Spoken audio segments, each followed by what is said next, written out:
There are some doors you are never meant to open. Some paths best left untrodden. Some hungers that should never be fed. I didn't understand that then. I thought I was smarter, stronger than those rules. I thought that as long as I kept it secret, I would be okay. That the whispers in the dark wouldn't reach the light of day. It wasn't an explosion, you see. It was more like a slow leak. A tiny crack in the foundation that, over time, widened and widened until everything I knew, everything I cherished, started to crumble. The air became heavy. I couldn't breathe. I knew I had to get out, but my feet were glued to the ground. It was just the smallest flicker of a flame at first, a question mark that danced at the edge of my awareness, a thought I swiftly pushed away. It grew hotter, brighter. Something intense. I didn't know what I was doing, and why was I so determined to continue? I see the little girl I once was and cringe. How did I lose her? How did I become someone capable of so much damage? This story. It's not about monsters under the bed or ghosts in the attic. It's about something far more terrifying. The darkness that can grow inside a person, even inside a family. A darkness that, once unleashed, can never truly be contained. I was an accomplice, a catalyst, a fool who walked willingly into a trap of my own making. I'm Natasha, and this is the story of how I willingly lost my way and lost myself. My name is Natasha, and even saying that feels strange. Like I'm trying on a name that doesn't quite fit anymore. For years, I was defined by other things. Daughter, student, friend. Things that felt solid and real. Now, all those labels seem hollow, tainted by what I did. I'm trying. Trying to rebuild a life that feels irrevocably broken. Trying to forgive myself for things that seem unforgivable. Trying to find some semblance of peace in a world that now seems filled with only guilt and regret. I know that's not what you expect to hear. That people will criticize me, and be like, how could she let it get so far? I still believe in right and wrong, and now know that it's easier to say, the buck stops here, than to follow through. I can't take that back, but what I can do is share my mistake with the world, and if one person can turn the ship around, then I've achieved something I never thought I would. For a long time, I felt like I didn't deserve to be happy. That I should be punished, that I should live in a constant state of remorse. And maybe I do. Maybe that's the price I have to pay for what I did. But I also believe that even the most broken things can be mended, somehow, that there's always a glimmer of hope, even in the darkest of times. This isn't a plea for sympathy. It's a reckoning, a confession, and maybe, just maybe, a path towards some kind of redemption. I grew up in a suburb of Chicago. One of those places where the lawns are perfectly manicured, and the streets are quiet, and everything seems safe and predictable. We lived in a 2-story house with a big backyard, a swing set, and a dog named Buster. The kind of place you see in movies. The kind of place that makes you believe in happy endings. My mom, Susan, was a registered nurse. She worked long hours, always on her feet, always putting others first. She was the heart of our family, the one who held everything together. Patient, kind, and always there to listen, even when I didn't want to be heard. My dad, Jack, owned a local construction business. He was a hands-on guy, always working hard, always building something. He was strong, athletic, the kind of man who could fix anything. He was my hero as a kid, always gentle with me, a protective hand always with me. He was always in control. Or so it seemed at the time. From the outside, we looked like the perfect family. But like those houses he helped build, there can be cracks in the foundation, and some things are beyond repair. It's funny, you know? How easily you can fool yourself and the rest of the world. But beneath the surface, things were more complicated than they seemed. Looking back, I can see the cracks starting to form early on. Small things that I didn't pay attention to at the time. A flicker of something in my dad's eyes, the small gestures to ensure I was all right, an awkward silence at times when my mom was in the room, always smiling and kind, but distant. The world, it suddenly became lonely and scary. For years, everything seemed perfect. I use that word intentionally, seemed, because now I understand that perfection is often just a carefully constructed illusion. We had the picture-perfect house, the two loving parents, and all the trappings of a happy suburban life. We had family dinners every Sunday. Mom always made her famous pot roast.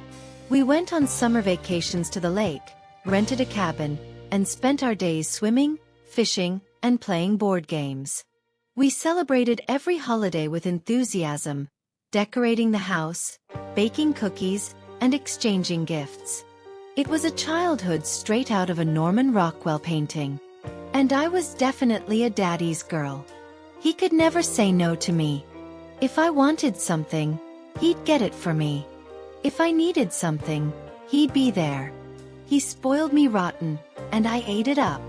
It made me feel special, like I was the center of his world. My mom worked long hours as a nurse. She was dedicated to her job and to her patients. But she always made time for me. She'd help me with my homework, read me bedtime stories, and listen to my endless teenage dramas. I felt safe, loved, and secure. Most of the time. But even then, there were those moments, those fleeting glimpses of something not quite right. Like a note that's slightly out of tune in a beautiful melody. The feeling that they were so different from each other, but I couldn't place it. I didn't want to place it. But I was happy. I think that's what mattered. Looking back, I realized that my relationship with my dad, while loving, was also different. It's hard to explain. It wasn't anything obvious, anything that would raise eyebrows. It was more like a subtle undercurrent, an unspoken understanding between us. But in retrospect, it was probably just me trying to fill the void with my mother working late every day and coming home very late. I was always sitting on his lap, even when I was older than I should have been. It started when I was little, of course.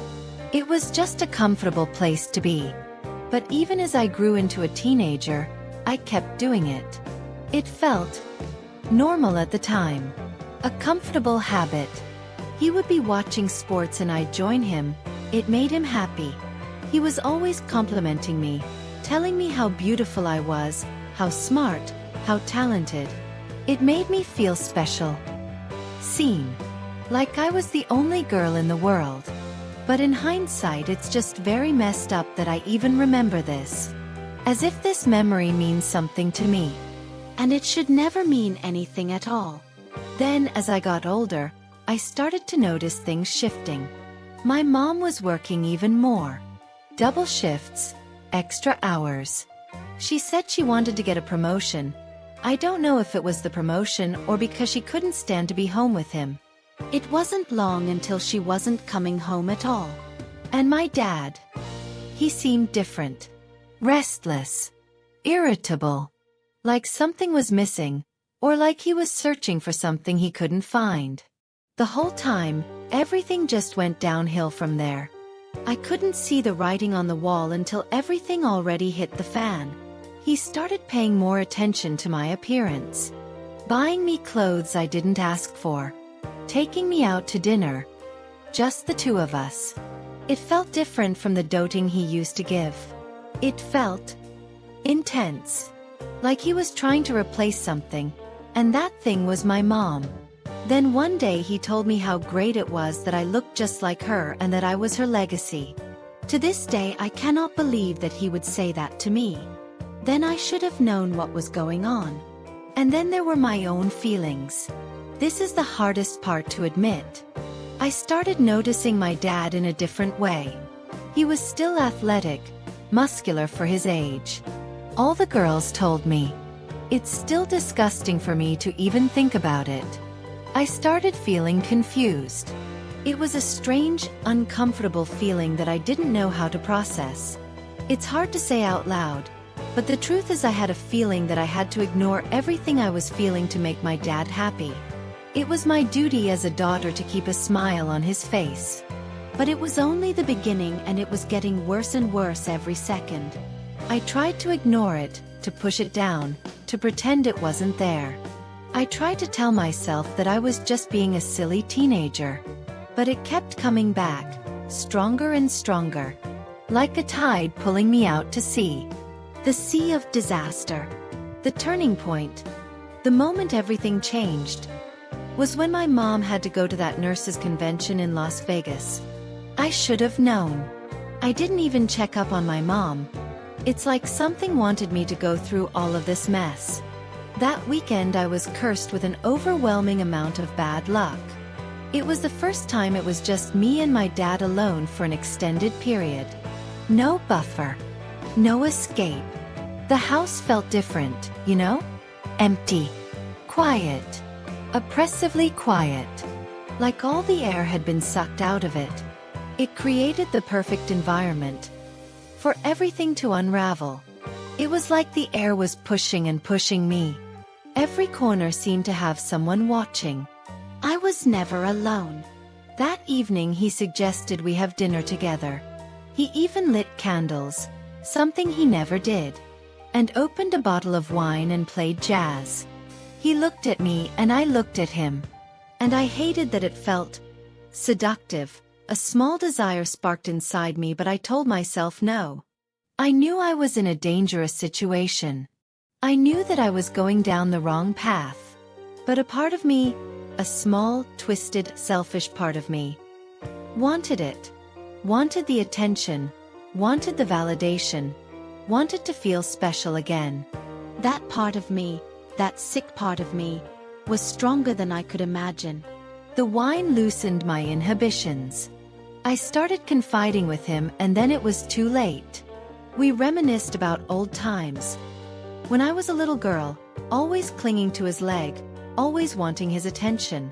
But even then, I can feel his gaze burn right through me. The atmosphere was thick with tension, and with something else. Something I couldn't name, but something that made my skin crawl. Looking back, I feel like I was completely out of my mind. I was insane. I'd lost my mind. And the alcohol only made it worse. Then, I don't know what possessed me. I asked it. The question that changed everything. Do you like me? The silence that followed felt like an eternity. Every second became unbearable, and it took everything in me not to run. You would have thought my dad would have had something in his back pocket like, "Of course you're my daughter." Instead, it took him a long time to answer the question. I could feel his gaze on me. Intense. Unnerving. Wrong. When he said yes, everything changed. It's like something inside me snapped. Like a dam breaking, releasing a flood of forbidden desires and longings. It was completely and irreversibly wrong. And it made everything worse.